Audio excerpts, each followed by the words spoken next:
الحمد لله نحمده ونستعينه ونؤمن به ونتوكل عليه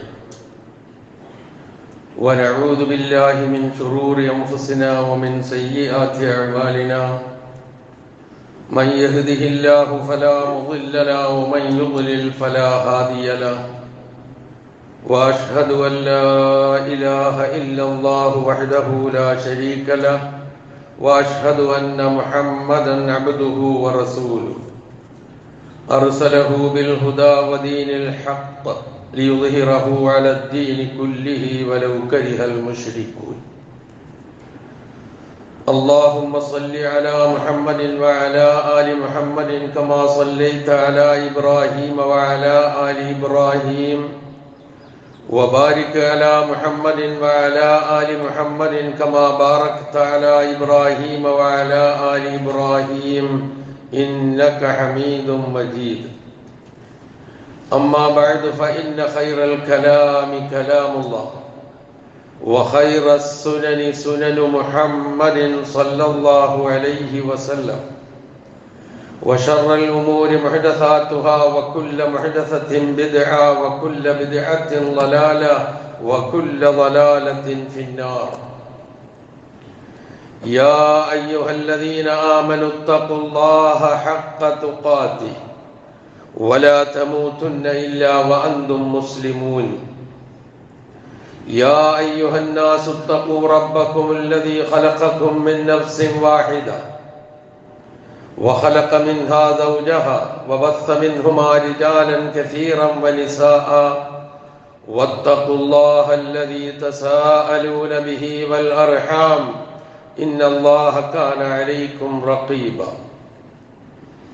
يا أيها الذين آمنوا اتقوا الله وقولوا قولا سديدا يصلح لكم أعمالكم ويغفر لكم ذنوبكم ومن يطع الله ورسوله فقد فاز فوزا عظيما أعوذ بالله من الشيطان الرجيم بسم الله الرحمن الرحيم الحج أشهر معلومات فمن فرض فيهن الحج فلا رفث ولا فسوق ولا جدال في الحج وما تفعلوا من خير يعلمه الله وتزودوا فإن خير الزاد التقوى واتقون يا أولي الألباب സഹോദരന്മാരെ സഹോദരികളെ, ജീവിതത്തിൻ്റെ എല്ലാ മേഖലകളിലും അള്ളാഹുവിൻ്റെ വിധിവിലക്കുകൾ അനുസരിച്ച് ജീവിക്കുവാൻ കൽപ്പിക്കപ്പെട്ടവരാണ് ഞാനും നിങ്ങളും എന്നുണർത്തുന്നു. നാം ഏവരെയും അല്ലാഹു സുബ്ഹാനഹു വ തആല മുത്തഖികളും മുവഹ്ഹിദുകളുമായി ജീവിക്കുവാനും മരണപ്പെടുവാനും അനുഗ്രഹിക്കുമാറാകട്ടെ എന്ന് പ്രാർത്ഥിക്കുകയും ചെയ്യും. ഏറെ പരിചിതമായ സൂറത്തുൽ ബഖറയിലെ 197 ഒരു വചനമാണ് ഞാൻ ഓതി വെച്ചത്. അൽ ഹജ്ജു അഷ്ഹുറും മഅലൂമാത്ത്. ഹജ്ജ് നിർവഹിക്കേണ്ടത് അറിയപ്പെടുന്ന നിർണയിക്കപ്പെടുന്ന മാസങ്ങളിലാണ്. ആ മാസങ്ങളിൽ ആരെങ്കിലും അതിന് പ്രവേശിച്ചു കഴിഞ്ഞാൽ ഫമൻ ഫറള ഫീഹിന്നൽ ഹജ്ജ ഫലാ റഫത വലാ ഫുസൂഖ വലാ ജിദാല ഫിൽ ഹജ്ജ്. സ്ത്രീ സംസർഗമോ ദുർവൃത്തിയോ വഴക്കോ വക്കാണമോ തർക്കമോ ഒന്നും തന്നെ പാടില്ല. വമാ തഫ്അലു മിൻ ഖൈരിൻ യഅലമുല്ലാഹ്. നിങ്ങൾ എന്ത് നന്മ പ്രവർത്തിച്ചാലും അത് അല്ലാഹു അറിയും. വതസവ്വദു. നിങ്ങൾ ഹജ്ജിന് വേണ്ടിയിട്ടുള്ള പാഥേയം ഒരുക്കിക്കൊള്ളുക, യാത്രാ വിഭവം ഒരുക്കിക്കൊള്ളുക. ഫഇന്ന ഖൈറസ്സാദി തഖ്വ. ആ പാഥേയത്തിൽ യാത്രാ വിഭവത്തിൽ ഏറ്റവും ശ്രേഷ്ഠമായത് ഉത്കൃഷ്ടമായത് സൂക്ഷ്മതയാണ്, തഖ്വയാണ്. അതുകൊണ്ട് വത്തഖൂനി യാ ഉലിൽ അൽബാബ്. ബുദ്ധിയുള്ളവരെ, ബുദ്ധിമാന്മാരെ, നിങ്ങൾ എന്നെ സൂക്ഷിക്കുക. ഇതാണ് ഈ വചനത്തിന്റെ സാരം. ഇസ്ലാമിലെ പഞ്ചസ്തംഭങ്ങളിൽ അഞ്ചാമത്തേതായി നാം എണ്ണിപ്പടിച്ചിട്ടുള്ള പരിശുദ്ധ ഹജ്ജ് കർമ്മം എന്നത്, ഹജ്ജിന് ഒരുപാട് മാനങ്ങളുണ്ട്, ഒരുപാട് സന്ദേശങ്ങളുണ്ട്. അതിന് ഒരുപാട് കാര്യങ്ങൾ അതുമായി ബന്ധപ്പെട്ട് വരുന്നതാണ്. ഹജ്ജ് ഏറ്റവും പ്രധാനമായിട്ടുള്ളത് അത് തൗഹീദിന്റെ വിളംബരമാണ്. ഷിർക്കിന്റെ എല്ലാ വിധത്തിലുള്ള രംഗങ്ങളെയും പൂർണ്ണമായും നിരാകരിക്കുന്നതാണ്. അതുപോലെ തന്നെ അത് മാനവികതയുടെ വിളംബരമാണ്. ജനങ്ങൾക്ക് ഇമാമായി നിശ്ചയിക്കപ്പെട്ട, അള്ളാഹു നിശ്ചയിച്ചു തന്ന ഖലീലുല്ലാഹി ഇബ്രാഹിം നബി അലൈഹിസ്സലാത്തു വസ്സലാം എന്ന ജനനേതാവിനോടുള്ള ബന്ധം പുതുക്കുക എന്നുള്ളതാണ് ഹജ്ജുമായി ബന്ധപ്പെട്ട കർമ്മങ്ങളിൽ പലതും. അതുപോലെ തന്നെ സമ്പൂർണമായ സമർപ്പണത്തിന്റെയും അനുസരണത്തിന്റെയും വിളംബരമാണ് ഹജ്ജ്. അവിടെ നമ്മുടെ ചിന്തകൾക്കോ യുക്തിക്കോ ഒന്നും പലതിലും വലിയ സ്ഥാനവും ഇല്ല, ഒരു സ്ഥാനവും ഉണ്ടാവില്ല. പൂർണമായ സമർപ്പണം. ഹജ്ജ് ചെയ്തവരും ഹജ്ജ് ചെയ്യാനിരിക്കുന്നവരും ഒക്കെ ആയിട്ടുള്ളവരാവുമല്ലോ ഈ സദസ്സിലുള്ളത് കൂടുതൽ. പോയിട്ടുള്ളവർക്കറിയാം അതിന്റെ ഓരോ ഇഞ്ചും ഓരോ സ്റ്റെപ്പും പൂർണ്ണമായും അള്ളാഹുവിന് സമർപ്പിക്കലാണ്, പൂർണ്ണമായും അള്ളാഹുവിനുള്ള അനുസരണമാണ്. അങ്ങനെ ഒരുപാട് സന്ദേശങ്ങൾ, ഒരുപാട് മാനങ്ങൾ. അത് ത്യാഗമാണ്, ഏറ്റവും വലിയ ത്യാഗമാണ് ഹജ്ജ്. ഇങ്ങനെ ഒരുപാട് മാനങ്ങളുള്ള പരിശുദ്ധ ഹജ്ജ് കർമ്മത്തിന്റെ സീസണിലേക്ക് നാം പ്രവേശിക്കുകയാണ്.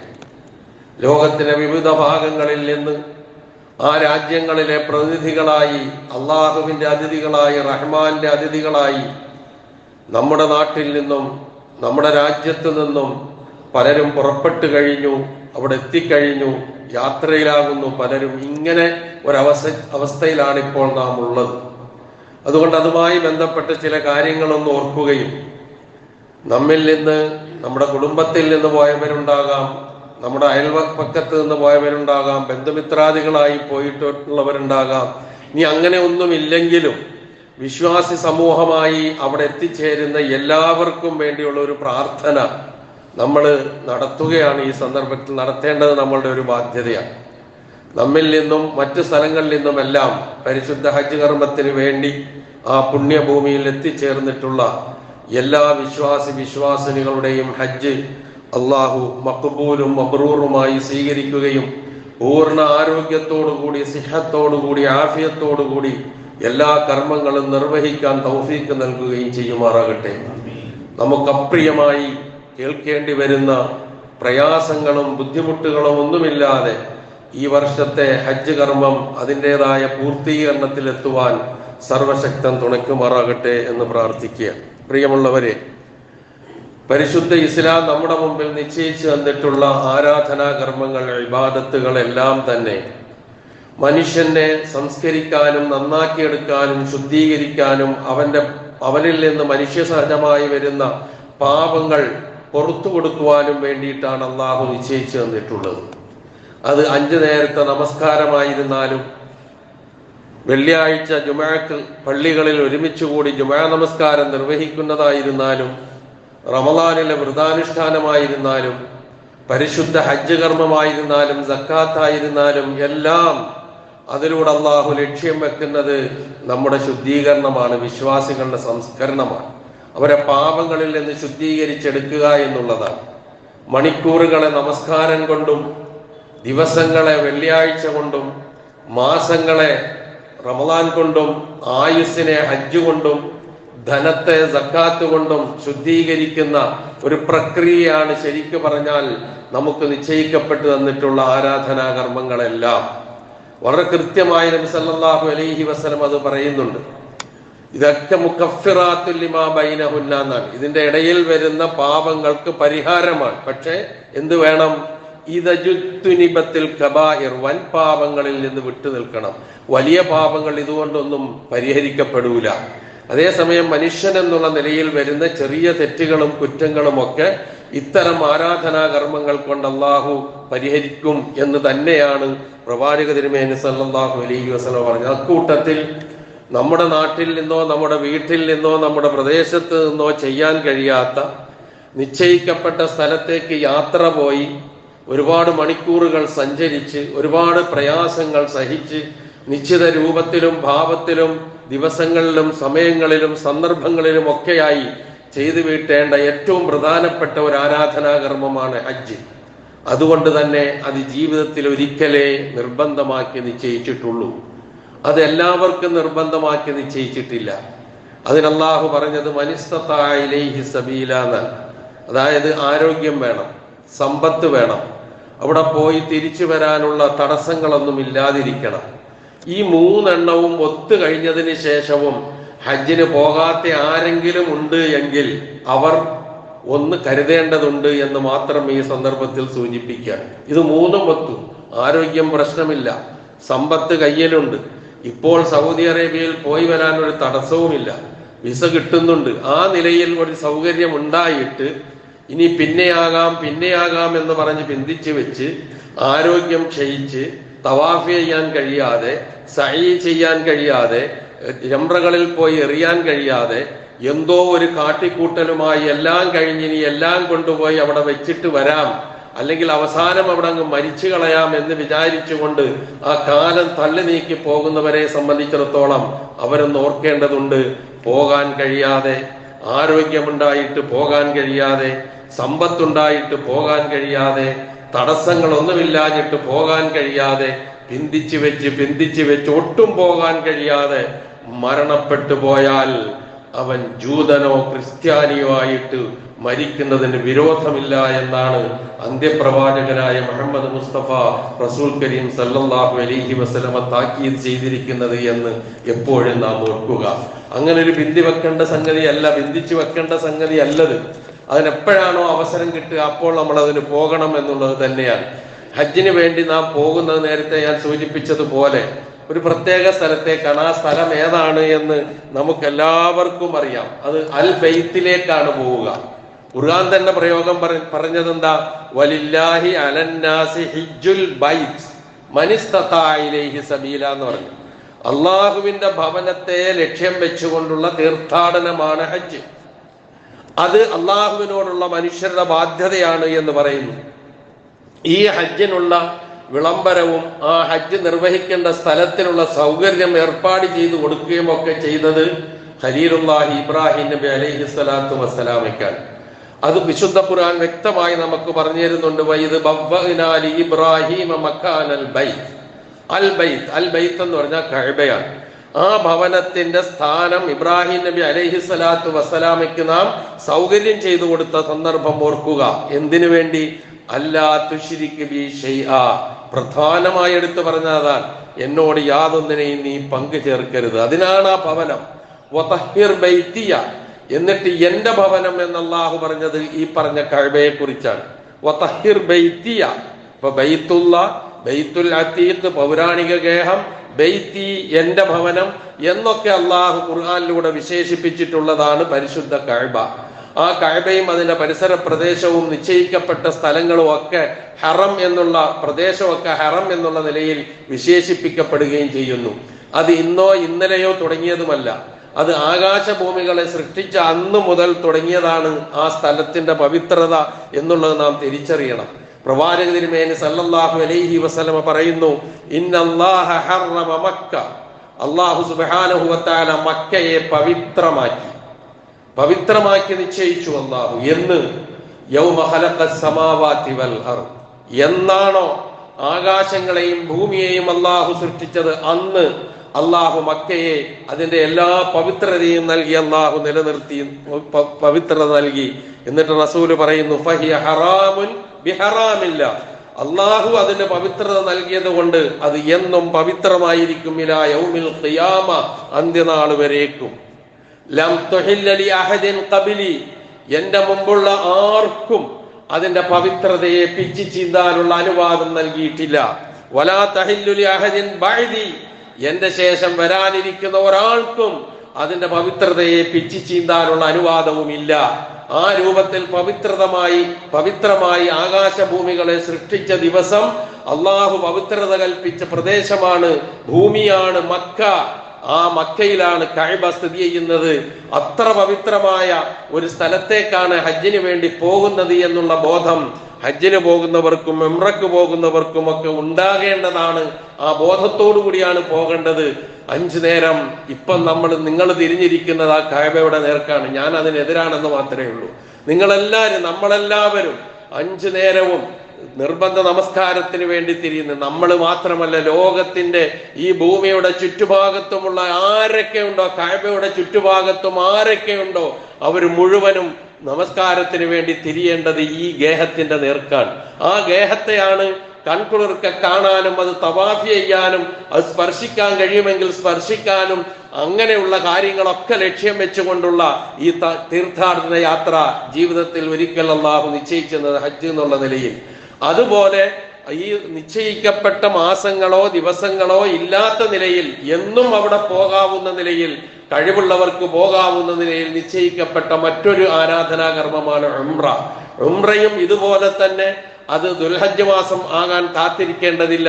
അതുപോലെ തന്നെ എപ്പോഴാണ് അവിടെ പോകാൻ അനുവാദം കിട്ടുക അപ്പോഴൊക്കെ പോയി അത് ചെയ്യാൻ കഴിയുന്ന കർമ്മമാണ് ഉംറ. അതും ഈ പറഞ്ഞതുപോലെ അൽ ഉംറത്തു ഇലൽ ഉംറ, ഒരു ഉംറ മുതൽ മറ്റേ ഉംറ വരെ കഫാറത്തുൽ ലിമാ മിനദ് ദുനൂബി വൽ ഖതായ എന്നാണ്. ഒരു ഉംറയുടെയും മറ്റൊരു ഉംറയുടെയും ഇടയിൽ എന്തൊക്കെ തെറ്റുകൾ വന്നു പോകുന്നുണ്ടോ അതിനൊക്കെ പ്രായശ്ചിത്തമാണ് ഉംറ എന്നാണ്. എന്ന് പറഞ്ഞിട്ട് പറഞ്ഞു വൽ ഹജ്ജുൽ മബ്റൂർ ലൈസ ലഹു ജസാഉൻ ഇല്ലൽ ജന്ന. ഹജ്ജാകട്ടെ അതിന്റെ പ്രതിഫലം മബ്റൂറായ ഹജ്ജാണോ, സ്വർഗമല്ലാതെ വേറൊന്നും ഇല്ല എന്ന് പറഞ്ഞു. അപ്പൊ ഇതൊക്കെ ലക്ഷ്യം വെച്ചുകൊണ്ടാണ് ലോകത്ത് നിന്ന് മുഴുവൻ ആളുകളും അവിടെ എത്തിച്ചേർന്നതെന്ന് നാം തിരിച്ചറിയുക. ആകട്ടെ ഇബ്രാഹിം നബി അലൈഹി സ്വലാത്തു വസ്സലാമയ്ക്കാണ് അല്ലാഹു സുബ്ഹാനഹു വ തആല നിർദ്ദേശം നൽകുന്ന അല്ലാ തുശ്രിക് ബി, എന്നിട്ട് പറയുന്നു വതഹ്ഹിർ ബൈതിയ, എന്റെ ഭവനത്തെ നീ ശുദ്ധിയാക്കണം. ആർക്ക് വേണ്ടി? ലിത്തായിഫീൻ, തവാഫ് ചെയ്യുന്നവർക്ക്, വൽ ഖായിമീൻ, നിന്ന് നമസ്കരിക്കുന്നവർക്ക്, വർ റുക്അ, റുക്ഉ ചെയ്യുന്നവർക്ക്, അസ്സുജൂദ്, സാഷ്ടാംഗം ചെയ്യുന്നവർക്ക്, നിന്നും കുനിഞ്ഞും പിന്നെ സാഷ്ടാംഗം പ്രണമിച്ചുമൊക്കെ ആരാധനകൾ ചെയ്യുന്നവർക്ക് വേണ്ടി എന്റെ ഭവനത്തെ നീ ശുദ്ധീകരിച്ചു വെക്കണം എന്ന് പറഞ്ഞുകൊണ്ടാണ് ഇബ്രാഹിം നബി അലൈഹി സ്വലാത്തു വസ്സലാമയ്ക്ക് ആ ഭവനത്തിന്റെ സ്ഥാനം നാം സൗകര്യം ചെയ്തു കൊടുത്തത് എന്നാണ് ഖുർആൻ പറയുന്നത്. അതുകൊണ്ട് അവസാനിച്ചില്ല. എന്നിട്ട് പറഞ്ഞു ഇബ്രാഹിം നബിയോട് വഅദ്ദിൻ ഫിന്നാസി ബിൽ ഹജ്ജ്, ഈ ഗേഹം ലക്ഷ്യം വെച്ചുകൊണ്ട് തീർത്ഥയാത്ര നടത്തി വരുവാൻ ജനങ്ങളോട് നീ വിളിച്ചു പറയണം, നീ പ്രഖ്യാപിക്കണം. വഅദ്ദിൻ, നീ വിളിച്ചു പറയണം, പ്രഖ്യാപിക്കണം. ബിൽ എന്ത് ഫിന്നാസി, ജനങ്ങൾ ഈ ഗേഹം ലക്ഷ്യം വെച്ചുകൊണ്ട് വരാൻ വേണ്ടി. വഅദ്ദിൻ ഫിന്നാസി ബിൽ ഹജ്ജ്. അപ്പൊ അവരെങ്ങനെ വരും? യഅ്തൂക, അവർ നിന്റെ അടുക്കലേക്ക് വരും. അല്ലെങ്കിൽ ഈ ഭവനം ലക്ഷ്യം വെച്ചുകൊണ്ട് അവർ വരും. റിജാലൻ, കാൽനടയായിട്ട്. വഅലാ കുല്ലി ളാമിരിൻ, എല്ലാ മെലിഞ്ഞ ഒട്ടകപ്പുറത്തും. യഅ്തീന മിൻ കുല്ലി ഫജ്ജിൻ അമീഖ്, വളരെ വിദൂരമായ സ്ഥലങ്ങളിൽ നിന്ന് സകല പ്രയാസങ്ങളുള്ള സകല ബുദ്ധിമുട്ടുകളുള്ള പ്രദേശങ്ങളിൽ താണ്ടിക്കടന്ന് അവരവിടെ എത്തിയിരിക്കും. ആ വിളിക്കുത്തരമാണ് ലബ്ബൈക് അല്ലാഹുമ്മ പറഞ്ഞുകൊണ്ട് ഓരോ വിശ്വാസിയും ഇപ്പോൾ അവിടെ എത്തിക്കൊണ്ടിരിക്കുന്നത്. ആ വിളിക്കുത്തരം നൽകിക്കൊണ്ടാണ്, അല്ലെങ്കിൽ ആ വിളി കേട്ടതിന്റെ ഉത്തരമാണത് എന്നുള്ള തിരിച്ചറിവ് നമ്മിൽ നിന്ന് പോയവർക്കും അങ്ങനെ തന്നെയാണ്. ആ വിളി ഉത്തരം നൽകാവുന്ന ഭാഗ്യം കിട്ടിക്കൊണ്ടാണ് ആ പോകുന്നത്. എല്ലാവർക്കും ഒന്നും ചിലപ്പോൾ അത് കിട്ടിക്കൊള്ളണമെന്നില്ല എന്ന് നാം തിരിച്ചറിയുക. അതുകൊണ്ടാണ് ഹജ്ജിന് പോകുന്ന ആൾക്കാരോട് ഒരു പ്രത്യേക സ്നേഹം, ഒരു പ്രത്യേക ആദരവ്, ഒരു പ്രത്യേക ബഹുമാനം, അവർക്ക് വേണ്ടി എന്ത് ഖിദ്മത്ത് ചെയ്യാനും ഗവൺമെന്റ് തലം മുതൽ താഴെ തട്ടിൽ ഒരു ചെറിയ പ്രവർത്തകൻ വരെ, ഒരു ചെറിയ ആള് വരെ എന്തും ചെയ്തു കൊടുക്കാനുള്ള ഒരു സന്മനസ്സൊക്കെ വരാൻ കാരണം. അല്ലാതെ പള്ളിയിലേക്ക് നമസ്കരിക്കാൻ പോകുന്നവർക്ക് ആ ആദരവ് കിട്ടൂല. അതുപോലെ തന്നെ റമദാനിൽ നോമ്പ് പിടിക്കുന്നവർക്ക് ആ ആദരവ് കിട്ടൂല. കാരണം അവർ പോകുന്ന സ്ഥലം അത്ര പവിത്രമാണ്, അത്ര പൗരാണികമായ സ്ഥലത്തേക്കാണ് ആ പോകുന്നത്. ഒരുപാട് പ്രവാചകന്മാരുടെ പാദസ്പർശമേറ്റ പ്രദേശത്തേക്കാണ് അവരുടെ പോക്ക്. അങ്ങനെ ഒരുപാട് നേട്ടങ്ങൾ, ഒരുപാട് കാര്യങ്ങൾ, ഒരുപാട് ഗുണങ്ങളുള്ള ആ പ്രദേശത്തേക്ക് അവർ പോകുന്നു. ഈ പറയുന്ന ഗേഹം, ഈ ഗേഹത്തെ കുറിച്ച്, ആ ഗേഹം നിലനിൽക്കുന്ന പ്രദേശത്തെ കുറിച്ച് നാം പറഞ്ഞു, അത് പൗരാണികമാണ്. അള്ളാഹു എത്രമാ ആകാശഭൂമികളെ സൃഷ്ടിച്ചപ്പോൾ എന്ത് പഴക്കമുണ്ടോ ഇപ്പ്, ആ പഴക്കം ഈ ഗേഹത്തിനുമുണ്ട് എന്ന് നാം മനസ്സിലാക്കി. ആ ഭൂമിക്കുണ്ട്, മക്കയ്ക്കുണ്ട് എന്ന് നാം മനസ്സിലാക്കി. അതുപോലെ തന്നെ ഈ പറയുന്ന ഗേഹം അല്ലെങ്കിൽ അൽ കഅബ എന്ന് പറയുന്നതിന് ഉള്ള ശ്രേഷ്ഠതയോ, അത് ഏറ്റവും ആദ്യമായി ഭൂമുഖത്ത് അള്ളാഹുവിന് ആരാധന ചെയ്യുവാൻ വേണ്ടി ഏറ്റവും ആദ്യമായി പടുത്തുയർത്തപ്പെട്ട ഗേഹമാണ് കഅബ. അത് കൃത്യമായി ഖുർആൻ നമുക്ക് പറഞ്ഞു തരുന്നുണ്ട്. ഇന്ന അവ്വല ബൈത്തിൻ വുദിഅ ലിന്നാസി ലല്ലദീ ബിമക്ക മുബാറകം വഹുദൻ ലിൽ ആലമീൻ ഫീഹി ആയാതും ബയ്യിനാതും മഖാമു ഇബ്രാഹീം വമൻ ദഖലഹു കാന ആമിന. വലില്ലാഹി അലന്നാസി ഹിജ്ജുൽ ബൈത്തി മൻ ഇസ്തതാഅ ഇലൈഹി സബീല വമൻ കഫറ ഫഇന്നല്ലാഹ ഗനിയ്യുൻ അനിൽ ആലമീൻ. വളരെ കൃത്യമായി എല്ലാ കാര്യവും ആ വചനങ്ങളിലൂടെ അല്ലാഹു സുബ്ഹാനഹു വ തആല ഉൾക്കൊള്ളിച്ചു. ഇന്ന അവ്വല ബൈത്ത്, ആദ്യത്തെ ഭവനം, ഒന്നാമത്തെ വീട്. എന്തിനുള്ള വീട്? ഇന്ന അവ്വല ബൈത്തിൻ വുദിഅ ലിന്നാസ്, ജനങ്ങൾക്ക് വേണ്ടി സ്ഥാപിക്കപ്പെട്ട ആദ്യത്തെ ഭവനം. അത് ലല്ലദീ ബിബക്ക, അത് ബക്കയിലുള്ളതാണ്. മക്കയ്ക്ക് ബക്ക എന്ന പേര് ഖുർആൻ സ്വീകരിച്ചിട്ടുണ്ട് എന്ന് നാം മനസ്സിലാക്കുക. അത് മക്കയിലുള്ളതാണ്. എന്തിനാണത്? എന്താണ് അതിന്റെ നേട്ടത്തെ കുറിച്ച് പറഞ്ഞത്? അവിടെ ഒരുപാട് ജനങ്ങൾക്ക് മാർഗദർശനമാണ്, അതുപോലെ തന്നെ അനുഗ്രഹീതമാണ്, മുബാറക്കാണ്, ഹുദല്ലിൽ ആലമീനാണ്. അതിൽ ഒരുപാട് വ്യക്തമായ ദൃഷ്ടാന്തങ്ങളുണ്ട്. ആ ദൃഷ്ടാന്തങ്ങൾ പ്രധാനമായി വരുന്ന ഒരു ദൃഷ്ടാന്തമാണ് മഖാമു ഇബ്രാഹിം എന്നൊക്കെ പറഞ്ഞതിന് ശേഷം ആര് ആ പ്രദേശത്ത് അല്ലെങ്കിൽ ആ ഭവനത്തിന്റെ ആ പവിത്രത നൽകപ്പെട്ട ആ ഹറമിന്റെ ഉള്ളിൽ ആര് കടക്കുന്നുവോ കാന ആമിന, അവൻ എല്ലാ അർത്ഥത്തിലും നിർഭയനാണ്. ഒരു കൊലപാതകിയായ മനുഷ്യൻ അതിന്റെ ഉള്ളിൽ വന്ന് കയറിയാൽ അതിന്റെ ഉള്ളിൽ അവൻ നിർഭയനാണ്. അത്രമാത്രം നിർഭയത്വം. അവിടെ കയറാനുള്ള അനുവാദമുണ്ടോ ഇല്ലേ എന്നുള്ളത് വേറെ വിഷയം. അത്രമാത്രം നിർഭയത്വമുള്ള സ്ഥലമാണിത്. അതിന്റെ ഉള്ളിൽ വെച്ച് ആരെയും ആക്രമിച്ചുകൂടാ, ആരെയും ഉപദ്രവിച്ചുകൂടാ, വാക്കുകൊണ്ടോ പ്രവൃത്തി കൊണ്ടോ ചെയ്തുകൂടാ. അത്രമാത്രം പവിത്രതയുള്ള, ഇത്രയും പവിത്രതയുള്ള ഒരു പ്രദേശം ഭൂമിയിൽ വേറെ എവിടെയാണുള്ളത്? ആർക്കാണ് എടുത്തു പറയാനുള്ളത് എന്നുകൂടി നാം ചിന്തിക്കുക. ഇങ്ങനെയുള്ള ഈ ഭവനം, അതിന്റെ നിർമ്മാണം, അതുമായി ബന്ധപ്പെട്ട് ചരിത്രത്തിൽ ഒരുപാട് അഭിപ്രായങ്ങൾ നമുക്ക് കാണാൻ കഴിയും. പൗരാണിക ഗേഹം എന്ന് പറയുമ്പോൾ ആകാശഭൂമികളെ സൃഷ്ടിച്ച ദിവസം അള്ളാഹു നിശ്ചയിച്ച പവിത്രതയോടുകൂടിയുള്ള പ്രദേശത്ത് സ്ഥാപിച്ച ഒരു ഗേഹം എന്നുള്ള നിലയിൽ അതിനത്രമാത്രം പൗരാണികതയ്ക്ക് അർഹതയുണ്ട് എന്നുള്ളിടത്തേക്ക് ഒരുപാട് ചരിത്രകാരന്മാരുടെ ചിന്തകൾ പോകുന്നു. ഞാൻ അതിലേക്കൊന്നും കടന്നു പോകുന്നില്ല. പല അഭിപ്രായങ്ങളുള്ളത് മലക്കുകളാണ് അതിന്റെ നിർമ്മിച്ചത് എന്ന് അഭിപ്രായപ്പെടുന്നവരുണ്ട്. ആദം നബിയാണ് നിർമ്മിച്ചത് എന്ന് അഭിപ്രായപ്പെടുന്നവരുണ്ട്. ഷീസ് നബിയാണ് അത് നിർമ്മിച്ചത് എന്ന് പറയുന്നവരുണ്ട്. പിന്നെ ഇബ്രാഹിം നബിയും ഇസ്മായിൽ നബിയും കൂടിയാണ് അത് പടുത്തുയർത്തിയത് എന്ന് ഖുർആൻ പ്രഖ്യാപിക്കുന്നുണ്ട്. അതുപോലെ തന്നെ അമാലിക്ക ഗോത്രക്കാര് അത് നിർമ്മിച്ചു എന്ന അഭിപ്രായം പറയുന്നുണ്ട്. ജുർഹൂം ഗോത്രക്കാരിലേക്ക് ചേർത്ത് പറയുന്നുണ്ട്. ഖുസയ്യ് വംശത്തിലേക്ക് പോകുന്നുണ്ട്. അബ്ദുൽ മുത്തലിബിന്റെ കാലത്ത് അതുമായി ബന്ധപ്പെട്ട നിർമ്മാണവും കാര്യങ്ങളും ഒക്കെ നടന്നിട്ടുണ്ട്. ഖുറൈശികൾ ചെയ്തിട്ടുണ്ട്. അബ്ദുല്ലാഹിബ്നു ദുബൈർ ചെയ്തിട്ടുണ്ട്. ഹജ്ജാജ് ഇബ്നു യൂസുഫിന്റെ കാലത്ത് നടന്നിട്ടുണ്ട്. സുൽത്താൻ മുറാദ് അഹമ്മദ് ഖാന്റെ കാലത്ത് നടന്നിട്ടുണ്ട്. അങ്ങനെ പല സന്ദർഭങ്ങളിലും അതിന്റെ നിർമ്മാണവും അതിന്റെ കേടുപാട് തീർക്കലും ഒക്കെയായി പോയിട്ടുണ്ട്. പക്ഷേ ഇതൊക്കെ അഭിപ്രായങ്ങളാണ് എങ്കിൽ വിശുദ്ധ ഖുർആൻ അർത്ഥശങ്കയ്ക്കിടമില്ലാത്ത വിധം നമുക്ക് പറഞ്ഞു തരുന്നത് വൈദ് യർഫഉ ഇബ്രാഹീമുൽ ഖവാഇദ മിനൽ ബൈത്ത് വഇസ്മാഈൽ റബ്ബനാ തഖബ്ബൽ മിന്നാ ഇന്നക അന്തസ് സമീഉൽ അലീം. ഇതാണ് അതിന്റെ ഒരു സംശയമില്ലാത്ത നിലയിൽ അതിന്റെ ആ ഭവനത്തെ പടുത്തുയർത്തിയ സന്ദർഭം എന്ന് പറയുമ്പോൾ അവിടെയാണ് ചരിത്രകാരന്മാരുടെ ചിന്തകൾ പോകുന്നത്. അവർ പറയുന്ന ഭവനത്തിൽ നിന്ന് പടുത്തുയർത്തി എന്നല്ലേ പറഞ്ഞു. അപ്പൊ ഭവനം അവിടെ ഉണ്ടല്ലോ, അപ്പൊ അതിനു മുമ്പുണ്ടാകണമല്ലോ. ഇതാണ് ചർച്ചകൾ പോകുന്നത്. ഞാൻ അതിന്റെ ന്യായാന്യായങ്ങളിലേക്ക് പോവുകയല്ല. ഖുർആൻ വ്യക്തമാക്കി പറഞ്ഞത് ഇബ്രാഹിം നബിയും ഇസ്മായിൽ നബിയും കൂടി അത് പടുത്തുയർത്തി എന്നാണ്. അത് ഉണ്ടാക്കി എന്നല്ല പറയുന്നത്, സ്ഥാപിച്ചു എന്നല്ല പറയുന്നത്. ഏതായിരുന്നാലും ശരി, അള്ളാഹുവിന്റെ നിശ്ചയപ്രകാരം അത് പടുത്തുയർത്തിയിട്ട് രണ്ടാളും കൂടെ പ്രാർത്ഥിച്ച പ്രാർത്ഥനയാണ് റബ്ബനാ തഖബ്ബൽ മിന്നാ ഇന്നക അന്തസ് സമീഉൽ അലീം എന്ന പ്രാർത്ഥന എന്ന് നമുക്ക് എല്ലാവർക്കും അറിയാം. അങ്ങനെ ഇബ്രാഹിം നബിയും ഇസ്മായിൽ നബിയും കൂടി പടുത്തുയർത്തി ആ ഗേഹം പൗരാണിക ഗേഹമാകുമ്പോൾ തീർച്ചയായും അന്നു മുതലേ അത് ലക്ഷ്യം വെച്ചുകൊണ്ടുള്ള യാത്രകൾ ഉണ്ടാകേണ്ടതുണ്ടല്ലോ, ഉണ്ടായിരുന്നു.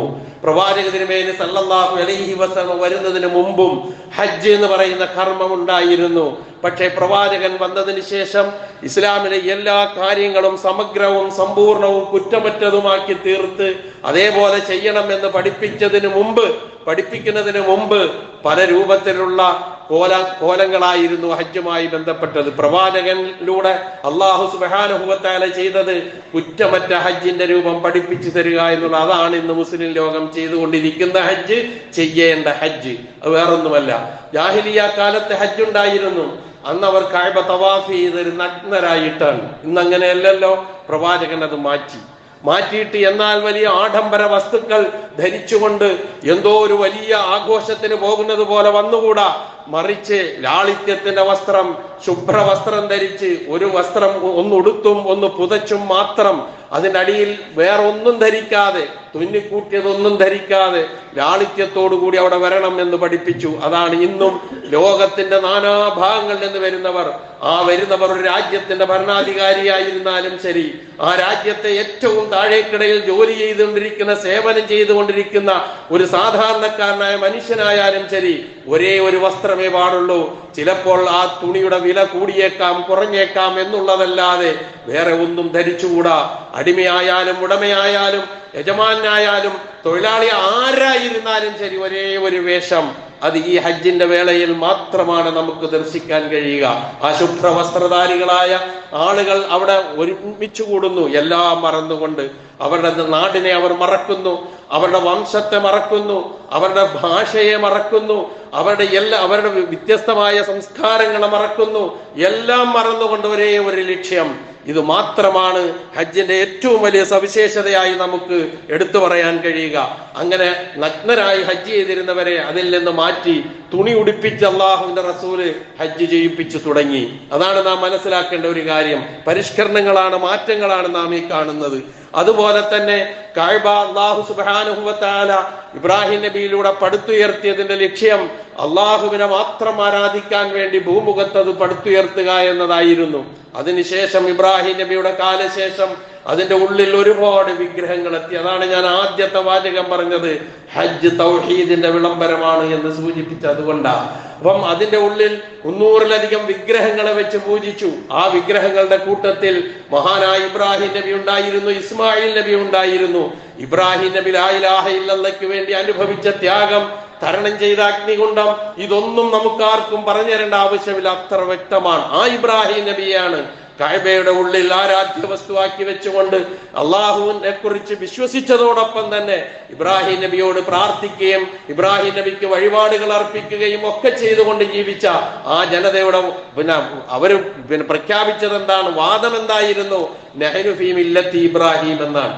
ഞങ്ങൾ ഇബ്രാഹിമിന്റെ മില്ലത്തിലാണ് എന്നാണ്. ആ ഇബ്രാഹിമിന്റെ മില്ലത്തിലേക്ക് നമുക്കറിയാം, നമുക്ക് പഠിപ്പിച്ചു തന്ന എല്ലാ കാര്യങ്ങളും മില്ലത്ത അബീക്കും ഇബ്രാഹിം, നിങ്ങളുടെ പിതാവായ ഇബ്രാഹിമിന്റെ മില്ലത്ത് ഒരിക്കലും അതല്ല, മറിച്ച് അതിനെതിരാണ്. അതുകൊണ്ട് മുഹമ്മദ് നബി സല്ലല്ലാഹു അലൈഹി വസല്ലമ ആ രംഗത്ത് മക്ക വിജയ ദിവസം കഅബ ശുദ്ധീകരിച്ചു. എല്ലാ വിഗ്രഹങ്ങളിൽ നിന്നും ശുദ്ധീകരിച്ച് കഅബയെ പഴയ ഏകദൈവ വിശ്വാസത്തിന്റെ ലാ ഇലാഹ ഇല്ലല്ലാഹയുടെ തൗഹീദിന്റെ വിളംബരത്തിന്റെ കേന്ദ്രമാക്കി പ്രവാചക തിരുമേനി സല്ലല്ലാഹു അലൈഹി വസല്ലമ മാറ്റുകയുണ്ടായി. അത് മറ്റൊരു മാറ്റം നാം അവിടെ കാണുകയാണ്. കാരണം എന്തെന്ന് വെച്ചാൽ ഇബ്രാഹിം നബിയുടെ മതം എന്ന് പറയുന്നത് ഹനീഫിയ മതമാണ്. അതിൽ അള്ളാഹുവിന്റെയും അവന്റെ സൃഷ്ടികളുടെയും ഇടയിൽ ഇടയാളന്മാരുടെ ആവശ്യമേ ഇല്ല എന്ന് കൃത്യമായി പഠിപ്പിച്ച മതം. അതാണ് ഇബ്രാഹിം നബിയുടെ മില്ലത്ത്. ആ മില്ലത്താണ് മുഹമ്മദ് നബി സല്ലല്ലാഹു അലൈഹി വസല്ലം പഠിപ്പിച്ചു തന്നത്. കാരണം വൈദാ സഅലക ഇബാദി അന്നി ഫഇന്നി ഖരീബ് ഉജീബു ദഅവത്തദ് ദാഇ ഇദാ ദഅൻ, എന്റെ ദാസന്മാർ എന്നെ കുറിച്ച് നിന്നോട് ചോദിച്ചാൽ പറഞ്ഞേക്ക്, ഞാൻ വളരെ അടുത്ത് തന്നെ ഉണ്ട്, എന്നോട് പ്രാർത്ഥിക്കുന്നവന്റെ പ്രാർത്ഥന ഞാൻ ഉത്തരം ചെയ്യും എന്ന് പറഞ്ഞേക്ക് അവരോട് എന്ന് അള്ളാഹുവിന്റെ റസൂലിനോട് പറഞ്ഞു കൊടുത്തു. എങ്കിൽ റസൂൽ സല്ലല്ലാഹു അലൈഹി വസല്ലമ അത് മനസാ വാചാ കർമ്മണ തന്റെ അനുചരന്മാരുടെയിൽ, സമൂഹത്തിന്റെ ഇടയിൽ, മനുഷ്യർക്കിടയിൽ വ്യക്തമാക്കി പഠിപ്പിച്ചു കൊടുത്തു. അള്ളാഹുവേ രക്ഷിക്കണേ, അള്ളാഹുവേ കാക്കണേ, അള്ളാഹുവേ രോഗം മാറ്റണേ എന്ന് പ്രാർത്ഥിക്കാൻ അതിനിടയിൽ ഒരാളുടെയും ആവശ്യമില്ല എന്ന് കൃത്യമായി പഠിപ്പിച്ചു കൊടുത്തുവെങ്കിൽ അത് തന്നെയാണ് ഹജ്ജുമായി ബന്ധപ്പെട്ട് ഏറ്റവും പ്രധാനപ്പെട്ട കാര്യം എന്നൊന്നുകൂടി ഓർമ്മിപ്പിക്കുകയാണ്. അതുപോലെ നബി സല്ലല്ലാഹു അലൈഹി വസല്ലമ വരുന്ന സന്ദർഭത്തിൽ നേരത്തെ ഞാൻ സൂചിപ്പിച്ചുവല്ലോ, ജാഹിലിയ കാലത്തും ഹജ്ജ് ചെയ്തിരുന്നു.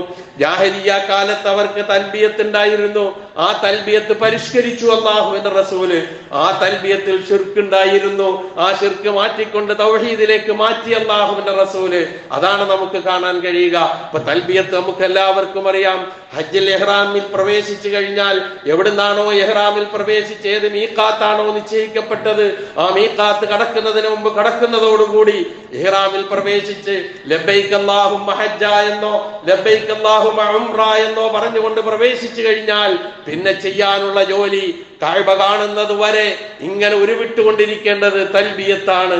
ലബ്ബൈക അല്ലാഹുമ്മ ലബ്ബൈക ലബ്ബൈക ലാ ശരീക ലക ലബ്ബൈക ഇന്നൽ ഹംദ വന്നിഅമത ലക വൽ മുൽക് ലാ ശരീക ലക.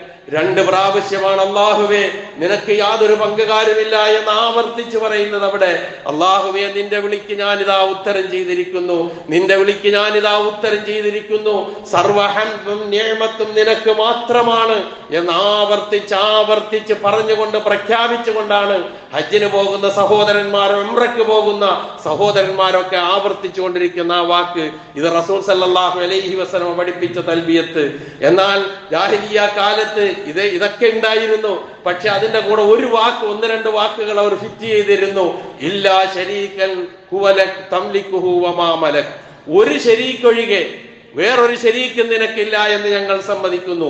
ഒരു പങ്കുകാരൻ നിനക്കുണ്ട്, ആ പങ്കുകാരനെ നീയാണ് ഉടമപ്പെടുത്തിയിരിക്കുന്നത്, അവനെ ഒന്നും ഉടമപ്പെടുത്താൻ കഴിയില്ല എന്ന് പറഞ്ഞുകൊണ്ട്, എന്ന് വെച്ചാൽ അള്ളാഹു നൽകിയ കഴിവ് കൊണ്ട് സഹായിക്കുന്ന ഒരു പങ്കുകാരൻ നിനക്കുണ്ട് എന്ന് പറഞ്ഞ് തൽബിയത്ത് ചൊല്ലിയിരുന്ന ജാഹിലിയ്യ കാലത്തെ തൽബിയത്തിനെ പരിഷ്കരിച്ചുകൊണ്ട് നബി സല്ലല്ലാഹു അലൈഹി വസല്ലമ പഠിപ്പിച്ച തൽബിയത്താണ് മുസ്ലിം ലോകം ഇന്ന് ഉരുവിട്ടുകൊണ്ടിരിക്കുന്ന തൽബിയത്ത്. കുറ്റമറ്റ തൗഹീദിന്റെ തൽബിയത്ത്. ലബ്ബൈക അല്ലാഹുമ്മ ലബ്ബൈക ലബ്ബൈക ലാ ശരീക ലക ലബ്ബൈക ഇന്നൽ ഹംദ വന്നിഅമത ലക വൽ മുൽക് ലാ ശരീക ലക. ഇതാണ് ഹജ്ജിന്റെ ഏറ്റവും വലിയ ആത്മാവ്, ഇതാണ് ഹജ്ജിന്റെ ഏറ്റവും വലിയ വിളംബരം. ഇത് പറഞ്ഞുകൊണ്ടാണ് പോകുന്നത്, അതിനനുസരിച്ചാണ് ജീവിതം ചിട്ടപ്പെടുത്തേണ്ടത് എന്ന് പഠിപ്പിക്കുക കൂടിയാണ് നബി സല്ലല്ലാഹു അലൈഹി വസല്ലമ ചെയ്തത്. അതുപോലെ മറ്റൊരു പരിഷ്കരണം നബി സല്ലല്ലാഹു അലൈഹി വസല്ലമ ഹജ്ജിൽ നടത്തിയത്, പിന്നെ ഈ നഗ്നമായ തവാഫ് ഞാൻ സൂചിപ്പിച്ചു.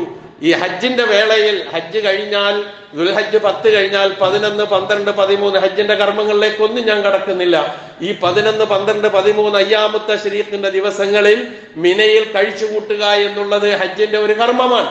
നമ്മളൊക്കെ അത് ഹജ്ജിന് പോയപ്പോൾ ചെയ്തിട്ടുള്ളതാണ്, ഹജ്ജിന് പോകുന്നവരൊക്കെ ചെയ്യേണ്ടതുമാണ്, അല്ലാതെ ഹജ്ജ് പൂർത്തിയാവില്ല.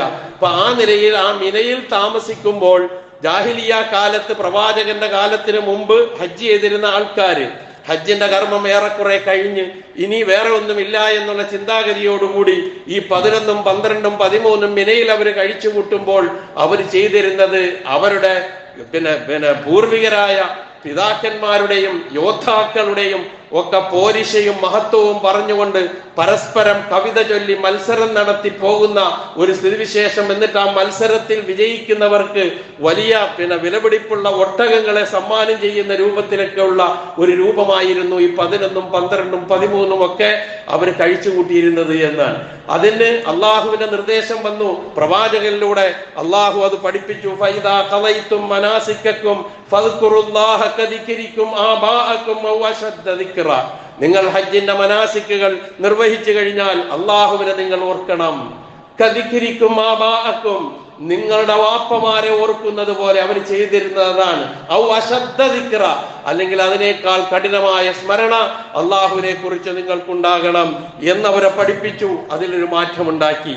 ഇങ്ങനെ നിലവിലുണ്ടായിരുന്ന ഹജ്ജ് കർമ്മത്തിൽ, ഇബ്രാഹിം നബിയിലൂടെ പഠിപ്പിക്കപ്പെട്ട ആ ഹജ്ജ് കർമ്മത്തിൽ വന്നുപോയ എല്ലാ ച്യുതികളും മാറ്റിക്കൊണ്ട് കൃത്യമായ ഹജ്ജ് നബി സല്ലല്ലാഹു അലൈഹി വസല്ലമ ഒരേ ഒരു ഹജ്ജ് ചെയ്ത് കാണിച്ചു തന്നുകൊണ്ട് പഠിപ്പിച്ചു തന്നു. എന്നിട്ട് പ്രവാചകൻ പറഞ്ഞു, ഖുദൂ അന്നി മനാസിക്കക്കും, ഈ ഹജ്ജിന്റെ കർമ്മങ്ങൾ നിങ്ങൾ എന്നിൽ നിന്ന് പഠിക്കണം. വേറെ ആര് പറയുന്നതുമല്ല, ആര് ചെയ്തു കാണിക്കുന്നതുമല്ല എന്ന് പഠിപ്പിച്ചുകൊണ്ട് ഹജ്ജിന്റെ സമഗ്രവും സമ്പൂർണമായ രൂപം, അത് വിശ്വാസ രംഗത്തെ എങ്ങനെ സ്വാധീനിക്കണം, കർമ്മരംഗങ്ങളെ എങ്ങനെ സ്വാധീനിക്കണം, പ്രാർത്ഥനകളെ എങ്ങനെ സ്വാധീനിക്കണം, അതുപോലെ തന്നെ മാനവികതയെ എങ്ങനെ സ്വാധീനിക്കണം, ലോകമെമ്പാടുമുള്ള മനുഷ്യന്റെ സാഹോദര്യത്തെ എങ്ങനെ സ്വാധീനിക്കണം, അള്ളാഹുവോടുള്ള സ്നേഹത്തെ എങ്ങനെ സ്വാധീനിക്കണം എന്ന് തുടങ്ങി ഒരുപാട് തലങ്ങളിലൂടെ വ്യക്തമാക്കി പഠിപ്പിച്ചു തന്നു നബി തിരുമേനി സല്ലല്ലാഹു അലൈഹി വസല്ലം.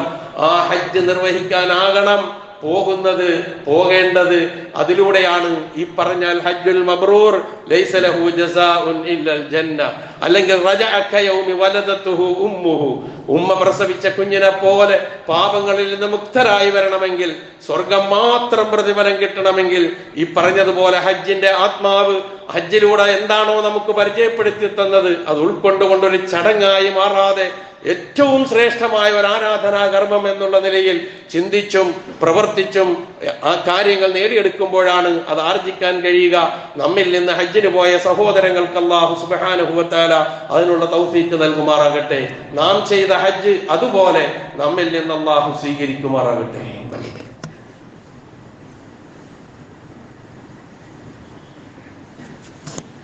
അൽഹംദുലില്ലാ അല്ലദീ ഹദാനാ ലിഹാദാ വമാ കുന്നാ ലിനഹ്തദിയ ലൗലാ അൻ ഹദാനല്ലാഹ്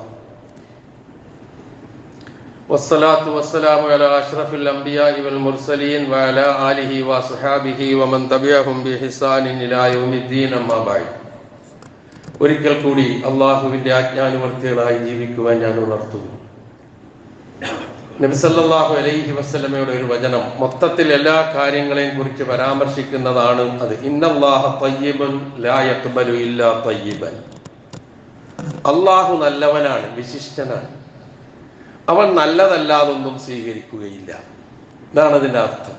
ഏത് കാര്യത്തിലും ഇതൊരു മാനദണ്ഡമാണ്. ഇപ്പൊ ഹജ്ജിനെ കുറിച്ച് ഞാൻ സൂചിപ്പിച്ചു. ഹജ്ജിന് ഒരുപാട് പണം മുടക്കേണ്ടതുണ്ട്. ഗവൺമെന്റിന്റെ തലത്തിൽ പോയാൽ ഒരു കുറച്ച് കിഴിവ് കിട്ടും. പ്രൈവറ്റിൽ പോയാൽ അത് ഓരോരുത്തരുടെ കാറ്റഗറി അനുസരിച്ച് ഇങ്ങനെ കൂടിക്കൊണ്ടിരിക്കും. ഇതൊക്കെ നമുക്ക് എല്ലാവർക്കും അറിയാം, അതിലേക്കൊന്നും ഞാൻ കടക്കുന്നില്ല. പക്ഷെ അതിന് നമ്മൾ പണം മുടക്കുന്നുണ്ട്. ആ പണം ഹലാലായിരിക്കണം എന്നുള്ളത് നിർബന്ധം വേണം നമുക്ക്. അതുകൊണ്ടാണ് നബി സല്ലല്ലാഹു അലൈഹി വസല്ലം ഈ പറഞ്ഞ വചനത്തിന്റെ പ്രാധാന്യം ഒന്ന് ഉണർത്താൻ ആഗ്രഹിച്ചത്. ആദ്യം ഞാൻ സൂചിപ്പിച്ചു, 3 അവസരവും ഒത്തുകിട്ടുന്നവർ ഇനിയും സമയം വൈകിക്കൂടാ, അടുത്ത വർഷമെങ്കിലും ഇൻഷാ അല്ലാഹ് ഞാൻ പോകുമെന്ന് തീരുമാനിക്കേണ്ട ഘട്ടമാണിത് എന്ന് ഞാൻ സൂചിപ്പിച്ചു. അതുകൊണ്ടാ കഴിവുള്ളവർ. പിന്നെ ആ സമയം എന്താവും അല്ലാഹു അലം, നമുക്കാർക്കും പറയാൻ കഴിയില്ല. ഇങ്ങനെ പറഞ്ഞു വെക്കുമ്പോൾ ഞാൻ അടുത്ത കൊല്ലം പോകാന്ന് പറഞ്ഞാൽ ഞാൻ മരിച്ചു പോയാലോ മരിച്ചങ്ങോട്ട് മരിച്ചു പോകും, വേറെ ഒന്നും ചെയ്യാൻ കഴിയില്ല. പക്ഷെ ആ നിയ്യത്തിന് കൂലി കിട്ടും. ആ നിയ്യത്തിന് കൂലി ഉറപ്പാ, അതിൽ സംശയം ആർക്കും വേണ്ട. അപ്പൊ ആ നിലയില് നമ്മൾ ഒരുക്കുന്നതും നേരത്തെ പറഞ്ഞു, പാഥേയം ഒരുക്കണം, തഖ്വയാണ് ഏറ്റവും നല്ലത് എന്നൊക്കെ സൂചിപ്പിച്ചു. അതുപോലെ അതിന് മുടക്കുന്ന ധനത്തെ സംബന്ധിച്ച് ഒരു കാഴ്ചപ്പാടുണ്ട്. എന്താ കാരണം എന്നറിയാം? ഇത് പറഞ്ഞതിന് ശേഷം നബി സല്ലല്ലാഹു അലൈഹി വസല്ലം വിശദീകരിക്കുന്ന ഒരു വിശദീകരണമുണ്ട്. ഒരാള് ഹലാലായ ധനം, ആ ധനവുമായി അയാൾ ഹജ്ജിന് പുറപ്പെടുന്നു. നമ്മൾ ഇവിടുത്തെ ഇന്നത്തെ സാഹചര്യം അനുസരിച്ച് നേരത്തെ പണം കെട്ടണം, എന്നിട്ട് വിസ വരണം, ഇതൊക്കെ വേണമല്ലോ. ആ സാഹചര്യങ്ങളൊക്കെ നിങ്ങൾക്കറിയാം, അതിലേക്കൊന്നും ഞാൻ പോകുന്നില്ല. അങ്ങനെ ആ പണം നമ്മൾ അടച്ചു. ആ അടച്ച പണം ഹലാലായ പണമാണ് എങ്കിൽ നാം ഹജ്ജിന് വേണ്ടി പുറപ്പെട്ട്, വീട്ടിൽ നിന്ന് പുറപ്പെട്ട് നമ്മൾ വാഹനത്തിൽ കയറി, വിമാനത്തിൽ കയറിയിരിക്കുമ്പോൾ ആകാശത്ത് നിന്നൊരു വിളിയാളം ഉണ്ടാകും. എന്താ വിളിയാളം എന്നറിയുമോ? ആ വിളിയാളം സന്തോഷത്തിന്റെ വിളിയാളമാണ്. അത് മറ്റൊന്നുമല്ല. എന്ത്?